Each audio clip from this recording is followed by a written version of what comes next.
वो जमाने गए जब लोग घर के दूध से मक्खन और देसी घी हासिल किया करते थे। अब तो लोग ग्रोसरी स्टोर में जाते हैं, वहां पर मौजूद ऑयल और घी अपनी ट्रॉली में रखते हैं और घर लाकर उनमें खाने पकाना शुरू हो जाते हैं। लेकिन दोस्तों, कम ही लोगों के इल्म में है कि ये घी और ऑयल फैक्ट्रीज में बनता किस तरह है। लेकिन कम से कम हमारी ये जिम्मेदारी है कि हम ये जान लें कि हमारे पीने के पानी से लेकर खाने की चीजों तक तमाम अशिया तैयार कैसे की जाती हैं। तो इसी खोज में वॉइस डेली की आज की वीडियो हमने बड़ी मेहनत से तैयार की है। इसे आखिर तक जरूर देखिएगा क्योंकि इसके बाद आपके नॉलेज में बेहद इजाफा होगा। मगर आगे बढ़ने से पहले रेड बटन पर क्लिक करके और बेल आइकॉन को प्रेस करके वॉइस डेली के सब्सक्राइबर जरूर बनिए ताकि ऐसी इन्फॉर्मेटिव वीडियोस आपकी रोजमर्रा जिंदगी का हिस्सा बनी रहें। दोस्तों, ये तो हम सब जानते हैं कि देसी घी हमारे जिस्म के लिए बेहद मुफीद है, लेकिन देसी घी महंगा भी बहुत है और मिलता भी बहुत मुश्किल से है। इसीलिए लोग देसी घी बहुत कम मिकदार में इस्तेमाल करते हैं और मार्केट से मिलने वाले तरह तरह के सस्ते बनास्पति घी का इस्तेमाल खाना बनाने के लिए किया जाता है। बनास्पति घी बनाने वाली फैक्ट्रीज में ये कुकिंग ऑयल और घी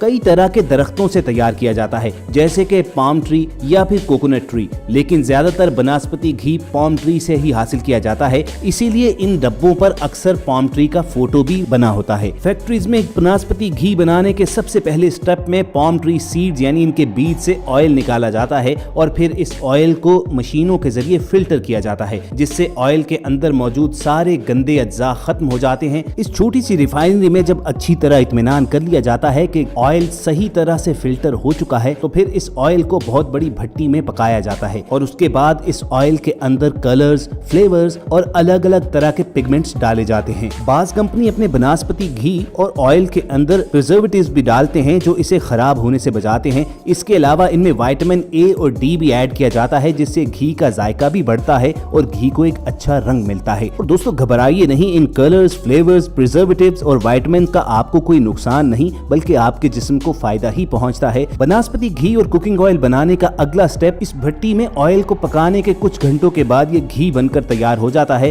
और उसके बाद इस घी को 25 डिग्री पर ठंडा किया जाता है। और जब ये कुकिंग ऑयल और घी नॉर्मल टेम्परेचर पर आ जाता है तो उसके बाद इसकी पैकिंग का मरहला स्टार्ट होता है और व्यूअर्स, इस तरीके से बनास्पति घी फैक्ट्रीज में तैयार किया जाता है। लेकिन ये सारा प्रोसेस अच्छी कंपनीज का हम बता रहे हैं। बाज छोटी कंपनीज कम वक्त में ज्यादा मुनाफा कमाने के लिए मिलावट भी करते हैं। इस मकसद के लिए कुकिंग ऑयल और बनास्पति घी में मोम को मिलाया जाता है। जानवरों की चर्बी से भी ये बनास्पति घी और कुकिंग ऑयल तैयार किया जाता है, जिससे इन कंपनीज की कॉस्ट तो काफी लो हो जाती है और इनका प्रॉफिट मार्जिन बढ़ जाता है। इसलिए अगर आपको देसी घी मैसर नहीं है और आप ग्रोसरी स्टोर से बनास्पति घी और कुकिंग ऑयल खरीदते हैं तो कोशिश कीजिए कि किसी एस्टेब्लिश्ड ब्रांड ही का खरीदें, क्योंकि कोई गैर मारूफ नाम की कंपनी हो सकता है आपको बनास्पति घी और कुकिंग ऑयल सस्ता तो बेच रही हो, मगर वो अपनी कॉस्ट कम करने और प्रॉफिट मार्जिन बढ़ाने के चक्कर में जानवरों की चर्बी और दीगर मिलावट से आपकी सेहत से भी खेल रही हो। अब व्यूअर्स, ये तो था पाम सीड से बनास्पति घी और कुकिंग ऑयल बनाने का प्रोसीजर। चलिए देखते हैं कि कोकोनट ऑयल कैसे बनाया जाता है। अब ज्यादातर हमारे यहाँ तो कोकोनट ऑयल को सर के बालों पर लगाने के लिए और जिस्म की मालिश के लिए इस्तेमाल किया जाता है,